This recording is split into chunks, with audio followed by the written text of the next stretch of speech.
to have the city council come along and wholesale change the character of your neighborhood after you've purchased it, invested in it, and plan to live there, and then change it to put up multiplexes everywhere, that's just the wrong thing to do. There's no disruption of the flavor or character of the neighborhood. In fact, these duplexes and triplexes are the character of the neighborhood.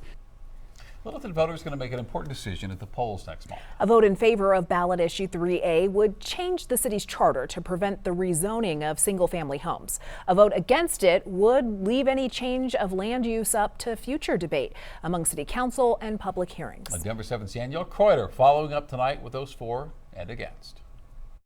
In October, you can find all sorts of things in people's yards: skeletons, ghosts, and ghouls, and depending on which side you're on, something even scarier: political yard signs. We want to preserve single-family residential land use. When we take away options, it doesn't make it easier to find a home. It doesn't make it easier to find a place that fits your needs. In less than a month, Littleton voters will have an important decision to make when it comes to 3A, an amendment to the city charter. We want to protect single-family neighborhoods. We also added a requirement that the city has to notify affected property owners if they ever come out and try a blanket rezoning. For those opposing 3A, they say creating more home options does not hurt neighborhoods, it helps. We're in old Littleton. It has a range of single-family homes, duplexes, a lot of backyard cottages. Patrick Santana opposes 3A and is also a member of the city's planning commission. He says to change the city's charter to include a land use restriction could be very difficult to reverse. You end up locking communities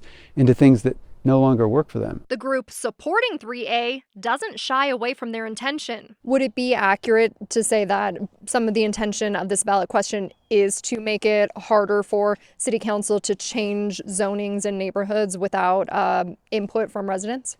That's exactly it. Voters will have the final say to either support 3A. They want to impose density upon all of Littleton. Now is your chance to vote if you want to preserve single-family housing, or vote against it. Two things can be true at the same time. We can be concerned with neighborhood character or the rate of change. It can also be true that we don't want to have those concerns locked into our city's constitution. In Littleton, I'm Danielle Kreuter, Denver 7. The city is challenging the legality of the ballot initiative, filing a lawsuit against it. If passed, they say it would violate state law, land use law, and the group behind 3A says that's not the case. An initial hearing for this is scheduled for Thursday, and we'll let you know what happens. And digging a little bit deeper here, Danielle recently covered a different Lakewood citizens group that's trying to stop proposed zoning changes here. Now, the changes would allow for more multifamily housing options on what was single-family zoned lots. Denver 7 spoke with Lakewood Is For Everyone group last month. They said this would change the look and the feel of the neighborhoods. The practical implication of how this is going to work: your neighbor, if they sell their property, a developer can come in, clear cut all the mature trees, put in a duplex, quadplex, sixplex. They're now gathering signatures to hopefully get this on the ballot in November. The next public hearing for proposed zoning changes is October 13th. And you can find a map of the proposed changes right now on denver7.com. Just simply search for this story.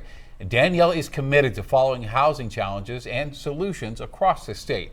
If there's something you'd like for her to look into, scan the QR code for ways to connect with her.